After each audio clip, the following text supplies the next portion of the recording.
السلام عليكم ورحمة الله تعالى وبركاته. اللهم صل وسلم وزد وبارك على الحبيب المصطفى وعلى آله وصحبه أجمعين. حبايبي واخواتي في كل مكان، عاملين ايه؟ يا رب دايما تكونوا بخير وصحة وسلامة وسعادة.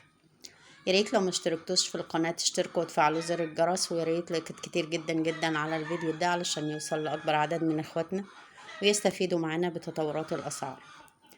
أسعار الفراخ البيضاء اليوم في مصر الجمعة 13/9، السعر المعلن 75 جنيه وسعر التنفيذ 74، سعر المستهلك 84 جنيه.